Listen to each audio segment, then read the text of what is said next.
اعوذ باللہ من الشیطان الرجیم بسم اللہ الرحمن الرحیم یا رب لک الحمد کما ینبغی لجلال وجہک وعظیم سلطانک اللہم صلی وسلم علی نبینا محمد رب اشرح لی صدری ویسر لی امری واحلل عقدۃ من لسانی یفقہوا قولی آمین ثم آمین۔ سورۃ النساء آیت نمبر 11۔ یوصیکم اللہ فی اولادکم للذکر مثل حظ الانثیین فإن کن نساء فوق اثنتین فلہن ثلثا ما ترک۔ یہ سورۃ النساء کا دوسرا رکوع ہے، بہت مختصر رکوع ہے، اس میں صرف 4 آیات ہیں، لیکن معنوی لحاظ سے اس میں بہت وسیع مفہوم ہے۔ یہ قرآن پاک کا اعجاز ہے کہ 4 آیتوں کے اندر اسلام کا پورا قانون وراثت بیان کر دیا، جس پر پوری کی پوری بہت سی جلدیں لکھی گئیں۔ گویا اس رکوع میں جامعیت کی انتہا ہے۔ وراثت کی یہ آیات اور اس صورت کے اختتام پر آیت نمبر 176 ہے، یہ علم الفرائض کی آیات کہلاتی ہیں۔ علم الفرائض سیکھنے کی رغبت میں بہت سی حدیثیں آئی ہیں۔ آپ صلی اللہ علیہ وآلہ وسلم نے فرمایا، علم الفرائض اور قرآن پاک خود سیکھو اور لوگوں کو سکھاؤ، اس لیے کہ میں وفات پانے والا ہوں۔ سنن ترمذی میں یہ حدیث ہے۔ اور آپ صلی اللہ علیہ وآلہ وسلم کا فرمان ہے کہ علم 3 ہے اور اس کے سوا جو کچھ ہے وہ فضل ہے۔ نمبر 1، آیات محکمات کا علم، یعنی آیات قرآنیہ کا علم۔ دوسرا، سنت قائمہ کا علم، یعنی ان احادیث کا علم جو صحیح آپ صلی اللہ علیہ وسلم سے ثابت ہیں۔ تیسرا، فریضہ عادلہ، یعنی انصاف کے ساتھ وراثت کی تقسیم کا علم، یعنی مسائل میراث۔ مسائل میراث کو آدھا علم کہا گیا ہے، اس لیے کہ اسے آدھا علم اس لیے کہا گیا کہ یہ عموماً تمام لوگوں کو پیش آتا ہے۔ ان آیات کی شان نزول کے بارے میں صحیح بخاری میں اس آیت کی تفسیر میں حضرت جابر بن عبداللہ رضی اللہ تعالیٰ عنہما سے روایت ہے کہ میں بیمار تھا۔ حضرت صلی اللہ علیہ وآلہ وسلم اور حضرت ابوبکر صدیق رضی اللہ تعالیٰ عنہ میری بیمار پرسی کے لیے بنو سلمہ کے محلے میں پیادہ پا تشریف لائے۔ میں اس وقت بے ہوش تھا۔ آپ صلی اللہ علیہ وآلہ وسلم نے پانی منگوا کر وضو کیا اور پھر وضو کے پانی کا چھینٹا مجھے دیا، جس سے مجھے ہوش آیا۔ تو میں نے کہا، یا رسول اللہ، میں اپنے مال کی تقسیم کیسے کروں؟ اور اس پر یہ آیات شریفہ نازل ہوئیں۔ صحیح مسلم اور سنن نسائی میں اس کی شان نزول میں یہی حدیث موجود ہے، اور سنن ابو داود اور سنن ترمذی، ابن ماجہ اور مسند احمد میں یہ حدیث مبارکہ موجود ہے کہ حضرت سعد بن ربیع کی بیوی آپ صلی اللہ علیہ وآلہ وسلم کے پاس آئی۔ اس کی 2 بیٹیاں اس کے ہمراہ تھیں۔ اس نے آپ صلی اللہ علیہ وسلم کی خدمت میں عرض کیا کہ یہ سعد بن ربیع کی بیٹیاں ہیں، ان کا باپ جنگ احد میں شہید ہو گیا ہے۔ بچوں کے چچا سعد بن ربیع کے بھائی نے سعد کے سارے ترکے پر قبضہ کر لیا ہے اور ان کے لیے کچھ نہیں چھوڑا۔ اب مال کے بغیر ان بچیوں کا نکاح بھی نہیں ہو سکتا۔ آپ صلی اللہ علیہ وآلہ وسلم نے فرمایا، اللہ تعالیٰ خود اس معاملے میں فیصلہ صادر فرمائے گا۔ پھر میراث کی یہ آیات نازل ہوئیں تو آپ صلی اللہ علیہ وآلہ وسلم نے سعد کے بھائی کو بلایا اور فرمایا کہ ترکے میں سے 2/3 تو سعد کی بچیوں کو دو اور 8واں حصہ ان بچیوں کی والدہ کو دو، اور باقی جو بچے وہ تمہارا ہے۔ میراث کی تقسیم کا علم جاننا بہت ضروری ہے، کیونکہ اس علم کے جاننے اور نہ جاننے پر جنت اور جہنم کا انحصار ہے۔ بے شک کچھ لوگ اس علوم کے ماہرین معاشرے میں موجود ہونے چاہیے، لیکن اس کا سیکھنا کچھ لوگوں پر لازم ہے، مگر اس کا جاننا جو ہے وہ ہر شخص پر لازم ہے۔ ہر شخص کو اس کے بارے میں اس کی اہمیت اور اس کے بارے میں جاننا چاہیے، لیکن مہارت کی حد تک سیکھنا جو ہے وہ کچھ لوگوں پر لازم ہے۔ آپ صلی اللہ علیہ وسلم کی حدیث مبارکہ کا مفہوم یہ ہے کہ ایک آدمی ساری زندگی عبادات اور نیکیاں جمع کرتا رہتا ہے، مگر مرنے سے پہلے غلط وصیت کر کے اپنی ساری نیکیاں ضائع کر دیتا ہے۔ اور یہ بھی فرمان نبوی ہے کہ بد نصیب ہے وہ شخص جو دوسروں کی دنیا بنانے کے لیے اپنی آخرت برباد کر دیتا ہے۔ اگر ہمیں مسائل میراث کی اہمیت اور اس کا علم نہ ہو تو ایسی کوتاہیاں انسان کے لیے اس کی نیکیاں ضائع کرنے کا باعث بن جاتی ہیں۔ وراثت کی ان آیات کو پڑھتے ہوئے ہم یہ ذہن میں یہ رکھیں کہ اللہ تبارک و تعالیٰ نے جس وقت یہ قانون وراثت نازل فرمایا، اس وقت تمام وارثوں بما بیٹی بیٹے کو تمام اولاد کو وراثت میں سے حصہ ملنے کا سوچا بھی نہیں جاتا تھا۔ اس وقت بیٹی کو جائیداد میں سے حصہ دینے کے بارے میں کسی کے دل میں کسی کو سوچ بھی نہیں تھی۔ پوری کی پوری جائیداد لڑکوں یا صرف بڑے بیٹے کو دے دی جاتی تھی، یا جو زور آور ہوتا تھا وہ تمام جائیداد لے جاتا اور میت کی اولاد محروم ہو جاتی۔ حضرت ابن عباس رضی اللہ عنہ فرماتے ہیں، ان کی طویل روایت کا ایک حصہ یہ ہے کہ میراث کے احکام اترنے پر بعض لوگوں نے کہا، یہ کیا اچھا ہے کہ عورت کو چوتھائی اور 8واں حصہ دلوایا جا رہا ہے اور لڑکی کو آدھو آدھ دلوایا جا رہا ہے، اور ننھے بچوں کو بھی حصہ مقرر کیا جا رہا ہے، ننھے بچوں کا بھی حصہ مقرر کیا جا رہا ہے، حالانکہ ان میں سے کوئی بھی نہ لڑائی میں نکل سکتا ہے نہ مال غنیمت لا سکتا ہے۔ تو انہوں نے آپس میں کہا، اچھا تم اس حدیث سے خاموشی برتو، شاید رسول اللہ صلی اللہ علیہ وآلہ وسلم کو یہ بھول جائے یا ہمارے کہنے کی وجہ سے وہ ان احکام کو بدل دیں۔ پھر انہوں نے آپ صلی اللہ علیہ وسلم سے عرض کیا کہ آپ لڑکی کو اس کے باپ کا آدھا مال دلوا رہے ہیں، حالانکہ نہ وہ گھوڑے پر بیٹھنے کے لائق ہے نہ دشمن سے لڑنے کے لائق ہے، اور آپ بچے کو باپ کی وراثت میں سے حصہ دلوا رہے ہیں، بھلا وہ کیا فائدہ پہنچا سکتا ہے؟ آپ سوچئے، جس وقت یہ میراث کی یہ آیات نازل ہوئیں، لوگوں کی سوچ کا یہ انداز تھا، اور یہ سوچ تو دور جاہلیت کی سوچ تھی۔ مگر ہم آج سوچیں، جب قرآن پاک کا علم اور علم کی یہ روشنی آج ہم تک پہنچ چکی ہے، ہم سوچیں کہ ہم اس دور میں ہم کیا کر رہے ہیں کہ ہم بھی بیٹی کو وراثت میں سے حصہ دینا، ہم اس میں ادھر ادھر سے چشم پوشی کر جاتے ہیں کہ ہماری جائیداد جو ہے وہ پرائے گھر میں نہ جائے۔ اللہ تعالیٰ علم الہی سیکھنے اور اس کی اہمیت کا رب کریم ہم تمام مسلمانوں کو احساس عطا کرے، اور ہم رب کریم کے احکام پر مکمل طور پر عمل کرنے کے قابل ہو سکیں۔ آمین ثم آمین۔ اب اس کی پہلی آیت شروع کرتے ہیں۔ آیت نمبر 11 کا آغاز ہے، یوصیکم اللہ فی اولادکم۔ اللہ تعالیٰ تمہیں تمہاری اولاد کے بارے میں تاکیدی حکم دے رہا ہے۔ وصیت تاکیدی حکم کو کہا جاتا ہے۔ وصیت کا مطلب ہے کسی واقعے کے پیش آنے سے پہلے تاکیدی حکم دینا۔ تو یہ اللہ تبارک و تعالیٰ کی اپنے بندوں سے بے انتہا محبت کی یہ دلیل ہے کہ وہ ہمیں ہماری اولاد کے لیے حکم دے رہا ہے، ہمیں ہماری اولاد کے لیے قانون بنا کر دے رہا ہے۔ اس سے پتہ چلتا ہے کہ ہم اپنی اولاد پر اتنے مہربان نہیں ہیں جتنا خالق اپنی مخلوق پر، اپنے ہر بندے پر مہربان ہے۔ صحیح حدیث میں ہے کہ قیدیوں میں سے ایک عورت کا بچہ اس سے چھوٹ گیا، وہ پاگلوں کی طرح اسے ڈھونڈتی پھری، جیسے ہی وہ اسے ملا وہ اسے سینے سے لپٹا کر دودھ پلانے لگی۔ آپ صلی اللہ علیہ وآلہ وسلم نے اسے دیکھ کر صحابہ کرام رضی اللہ عنہم سے فرمایا، بتلاؤ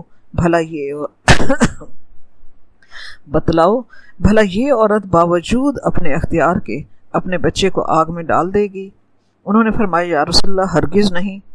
آپ صلی اللہ علیہ وآلہ وسلم نے فرمایا، اللہ کی قسم، اللہ تعالیٰ اپنے بندوں پر اس سے بھی زیادہ مہربان ہے۔ یقیناً رب کریم اپنے بندوں سے بے انتہا پیار کرتا ہے۔ تو رب کریم یہاں فرما رہا ہے، یوصیکم اللہ فی اولادکم، رب کریم تمہیں تمہاری اولاد کے بارے میں تاکیدی حکم دے رہا ہے۔ اب کیا تاکیدی حکم دے رہا ہے؟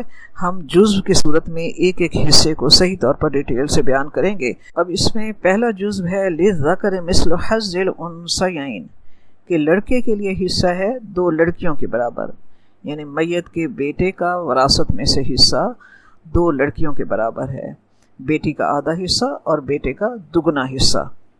یعنی فرض کیا کہ مرنے والے کی 2 بیٹیاں اور 1 بیٹا ہے، اور ہم فرض کر لیتے ہیں کہ اس نے جو ترکہ چھوڑا ہے وہ 6 لاکھ ہے۔ اب اس 6 لاکھ کے ترکے کو یوں تقسیم کیا جائے گا کہ جیسے